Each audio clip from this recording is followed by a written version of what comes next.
हम लोगों से कितने वैष्णव अपराध बनते हैं, कितने रसिकों के प्रति अपराध। अभी पूरा भारतवर्ष एक महापुरुष का अपराध कर रहा है वृंदावन में।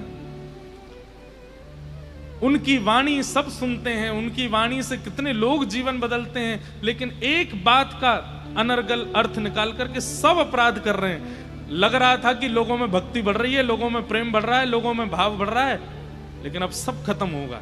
क्यों? क्योंकि एक रसिक का आप अपराध कर रहे हो, आप अपमान कर रहे हो। श्री जी क्षमा नहीं करेंगी। यहां बैठे भी अगर कोई व्यक्ति ऐसे हैं जो उनकी उस भाव से, वही बात है कि भाई बुरा कब लगता है, जब कोई सच बोल दे। और वे तो सबको बोलते हैं, उनके लिए कोई स्त्री पुरुष अलग अलग नहीं है। वो पुरुषों को भी समझाते हैं, वो बच्चों को भी समझाते हैं, हम कथा वक्ता भी जाते हैं, हमको भी समझाते हैं। आज पूरा विश्व उनका कितना अपराध, घनघोर अपराध कर रहा है। इसीलिए कहीं सुनामी आ रही है, कहीं पर भूकंप आ रहा है, कभी कुछ हो रहा है, कभी कुछ हो रहा है। हमारी प्रार्थना है ऐसा मत कीजिए आप लोग। जिनकी वाणी सुनकर के कभी कृष्ण प्रिय लगे हैं, वृंदावन प्रिय लगा है, कम से कम उनका इतना तो सम्मान कीजिए कि वो क्या कहते हैं, किस भाव को प्रस्तुत करते हैं। आप ठाकुर जी को क्रोध क्यों दिला रहे हो? भोग में कोई अपराध हो जाए ठाकुर जी गुस्सा नहीं होते, श्रृंगार में अपराध हो जाए ठाकुर जी को बुरा नहीं लगता। आपसे श्रृंगार कराने बैठे हैं क्या? वो पूरा दुनिया श्रृंगार करती है उनका, और आप क्या श्रृंगार करोगे उनका? वास्तव में कोई श्रृंगार नहीं करता ठाकुर जी का। श्रृंगार का सौभाग्य है कि वो ठाकुर जी के ऊपर पधराया जाता है। वो उसका भाग्य होता है कि मुझे धरा दो, मैं ठाकुर जी के ऊपर जाऊं। नहीं तो अंदर की बात बताऊं, श्रृंगार से ज्यादा ठाकुर जी तब अच्छे लगते हैं जब सारा श्रृंगार उतार दिया जाता है। आज हरि देखे रंगम नंगा, मोतिन माल गले और साजे, छवि के उठत तरंगा। आज हरि देखे। वास्तव में तो श्रृंगार, जब बहुत बड़ा बड़ा श्रृंगार होता है ना ठाकुर जी का, तो वो तो श्रृंगार का सौभाग्य है कि आज ठाकुर जी ने उस पर कृपा करी। आजा चल तू भी बैठ ले, तेरे भी भाग्य बढ़ा दूं मैं।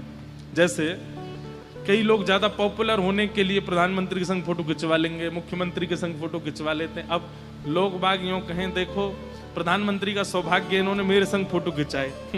आप कहोगे वाह ये कोई बात है? आपका सौभाग्य कि आप उनके साथ खड़े हो। ठीक वैसे ही नूपुर से लेके मुकुट तक ये पूर्व जन्म के कोई महापुरुष संत रहे हैं जो इस बार श्रृंगार बन के आए और ठाकुर जी ने इनको धारण करके इनको कृतार्थ किया। बाकी ठाकुर जी को श्रृंगार की आवश्यकता नहीं। रोटी सब्जी दाल चावल जो आप बना करके 56 भोग पधराते हो, उससे ठाकुर जी का पेट नहीं भरता, बल्कि वो अन्न सामग्री कोई पूर्व जन्म के ऋषि हैं जो तप करके इस बार अन्न बने हैं और पक करके ठाकुर जी की थाली में पहुंचे हैं। ठाकुर जी हमको स्वीकार कर लें। ठाकुर जी को आवश्यकता, इनसे ठाकुर जी को बुरा नहीं लगता है कि आपने भोग अच्छे से नहीं लगाया, श्रृंगार अच्छे से नहीं किया, आरती नहीं करी, दीपक नहीं जलाया। इन सब से कभी ठाकुर जी नाराज नहीं होते। ठाकुर जी को दुखी करने का एक ही कारण है और वो है भक्त अपराध, वैष्णव अपराध। और भक्त अपराध वैष्णव अपराध से बचने का एक ही उपाय है।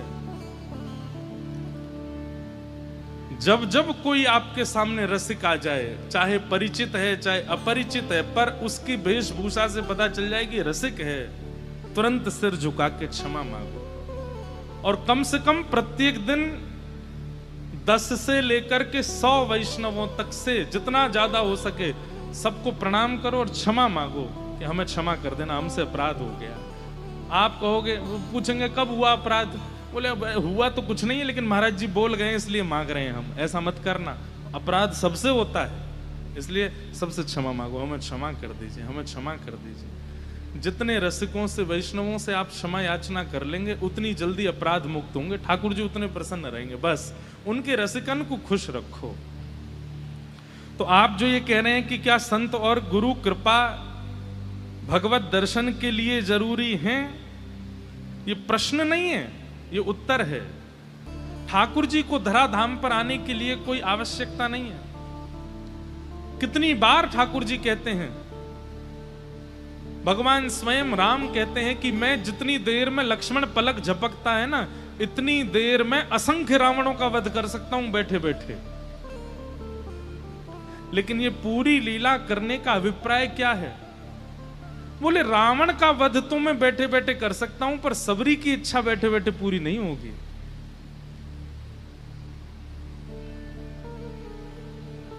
रावण कुंभकर्ण का वध तो बैठे बैठे हो सकता है, पर विभीषण पर अनुग्रह बैठे बैठे नहीं होगा।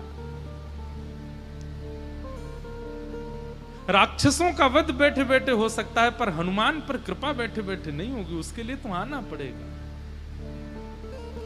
हिरण्यकश्यप को मैं बैठे बैठे मार सकता हूं, लेकिन प्रहलाद पर कृपा करने के लिए तो मुझे जाना पड़ेगा।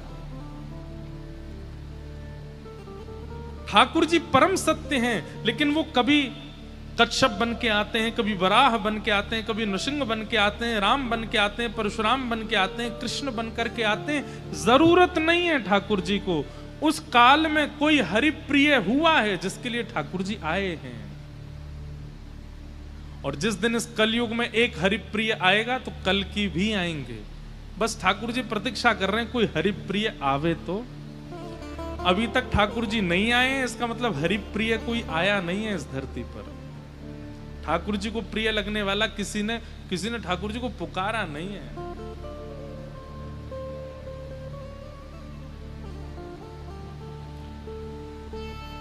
ऐसे परम सत्य परमात्मा जो पृथ्वी जल अग्नि वायु आकाश को भी अपने वश में रखते हैं, जिनको जन्म लेने की आवश्यकता नहीं है, जिनकी कभी मृत्यु नहीं होती है,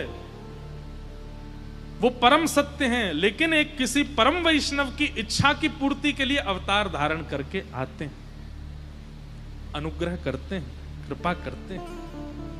ऐसे परम सत्य परमात्मा को हम प्रणाम करते हैं। सत्यम परम धीमहि। सत्य ठाकुर जी को संबोधित किया जाता है, उस समय हमको ये बात मन से समझनी है कि इनको कोई आवश्यकता नहीं है, पर सारी आवश्यकताएं प्रकट करते हैं केवल हमारे सुख के लिए। आप लोग अपने घर की सेवा में ठाकुर जी का बिस्तर इसलिए मत बनवाया करो कि ठाकुर जी उस पर सोएंगे तो उनको आराम मिलेगा। हाँ, ये सूक्ष्म भावना तो होनी ही चाहिए, पर ठाकुर जी उस पर पौड़ते अपने सुख के लिए नहीं है। आपको ठाकुर जी को सुलाने में आपको सुख मिलेगा, इसलिए ठाकुर जी सोते हैं, उनको आवश्यकता नहीं।